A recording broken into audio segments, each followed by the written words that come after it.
How many of you, rise of hands, how many of you are actually Drupal developers just hate watching these talks? Good, I almost caught someone. Someone was like, nah, okay. All right, let me introduce our next speaker. She's a tech strategy lead at Hion, where she specializes in designing resilient and scalable cloud infrastructure. She has over 10 years of experience in tech industry, from hands-on web development to strategic planning. She's a passion for demystifying complex security topics and empowering developers, business owners, and agencies to defend their digital assets without breaking the bank. Please welcome our next speaker, Tiia Ohtokallio.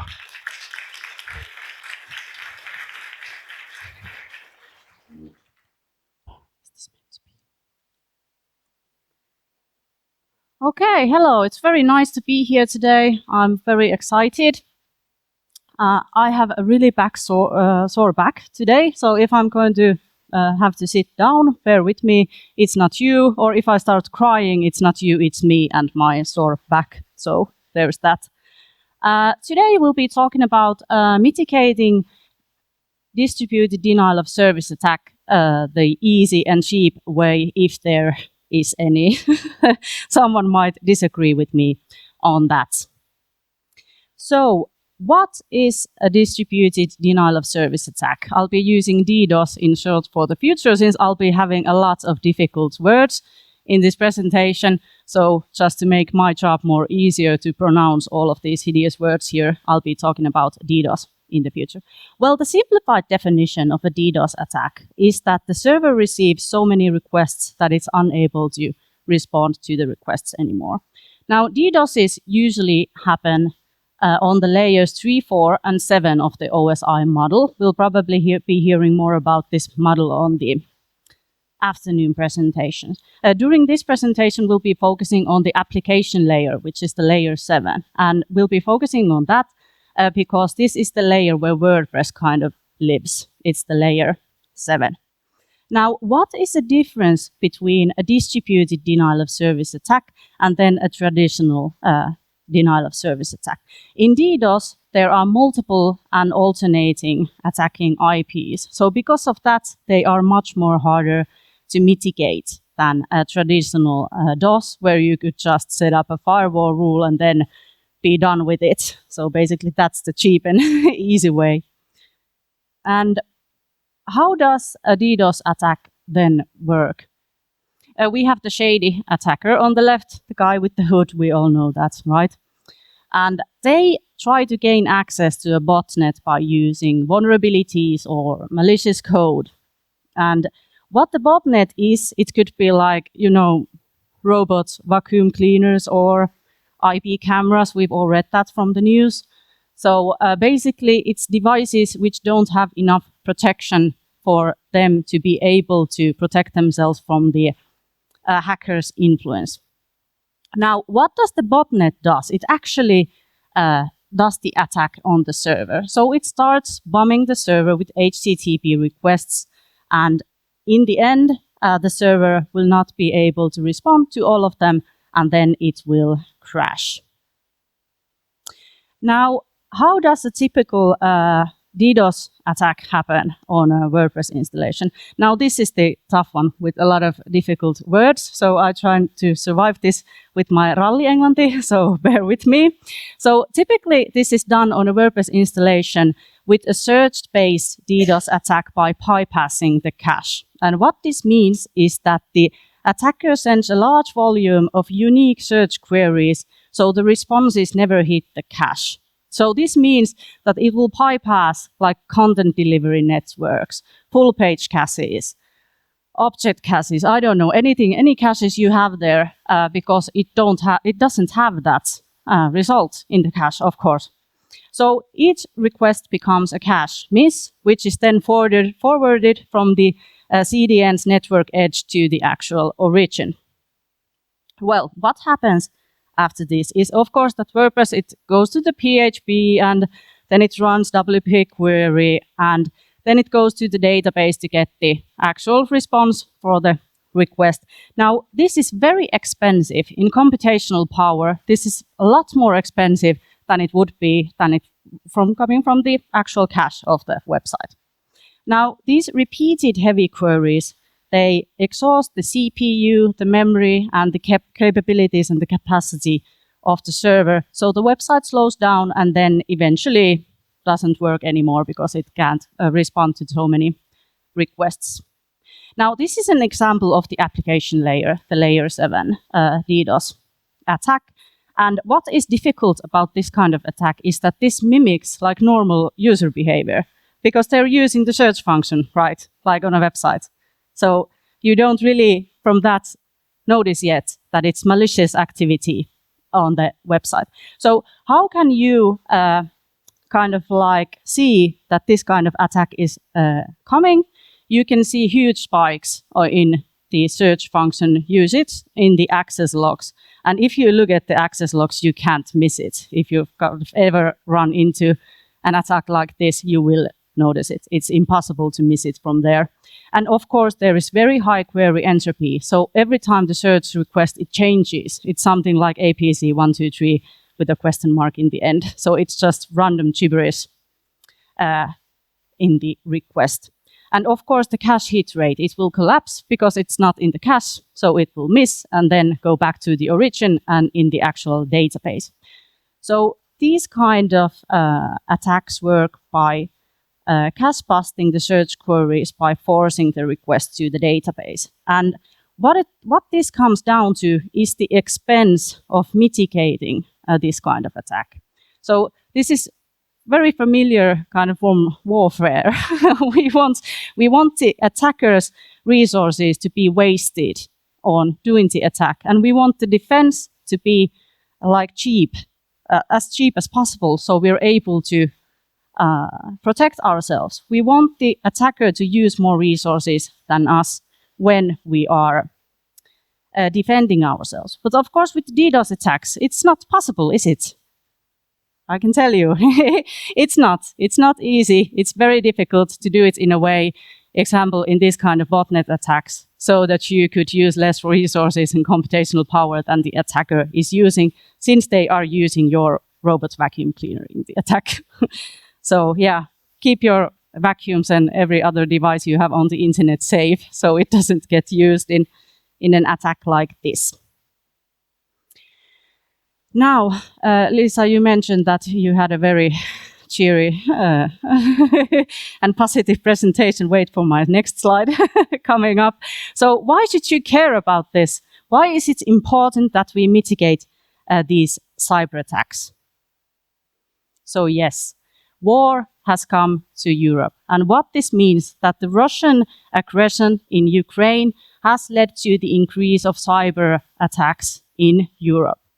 So, for example, Sweden is receiving 2 times the amount of cyber attacks than they have the previous year. Germany 3 times, and France 5 times the number of attacks than previously. And also now the Baltics and Finland are also a focal point in these attacks. Of course, there are also regulative requirements. You need to be able to be compliant with different regulations, such as the Cybersecurity Act, known as the NIS2, and so on. So it isn't limited to that only. But we need to be able to build infrastructure. We are able to defend from hacker groups, from hackers, and from state actors. So what are the cheap and easy ways of mitigating these attacks, if there are any? So first of all, Cloudflare was already mentioned. You can use that. Very affordable. Some might say cheap. It's very easy to set up. You just make some DNS changes and then kind of be done with it. But the trouble with Cloudflare is that it's actually kind of like a black box. We don't really know what it's doing, what it's blocking, why is it doing it. And also it kind of gives us maybe a level of protection we don't actually want. By default, it blocks, for example, the AI crawlers, for like ChatGPT, and so on, so they won't be able to access your website. And you need to disable this by yourself, otherwise it's on by default. So you have very limited control on what it actually does with your web service. So there's kind of a risk in that. Well, then you could let your hosting provider take care of it. For example, WP Engine, Seravo, they all kind of take care of mitigating these kinds of attacks. And that's, of course, it's very carefree. You can just kind of like pay the package and then also be done with it. But it comes with the same downside. We still don't have any control. And also, we really don't know that does this scale and how far will it scale, because it always comes down to the computational power and the traffic in the network. How much, for example, is this solution able to take before it collapses in the attack? So here's an example image taken from Cloudflare's website. There's a free tier. Oh, sorry, forgot that one. For $0. There's a pro version, $20. Business version, $200. All of these include the DNS, DDoS protection, content delivery networks, and then the certificates required to actually use the DNS service they are providing. And here's an image of Seravo's pricing. So starting from 25 euros a month, going up to 110, and then you also have the custom packages you can order from them, and they also offer some level of protection. But what if we need the control? We need to be able to kind of like define for ourselves what we want to block and what kind of access we want to allow on our network. Of course, also we kind of like this, we want to have the control, but we don't want to manage it ourselves. We want someone to do that for us. And also we need the scale. We need to be able to trust the solution we have selected, that it will actually protect us from the coming attacks and won't fail us, at least very easily, when such a situation would come in our hands. So we need to be able to build architecture we can defend. So this here is a reference architecture of a WordPress website, which is installed on Google Cloud. And the important thing here is on the left side, circled with the green lines.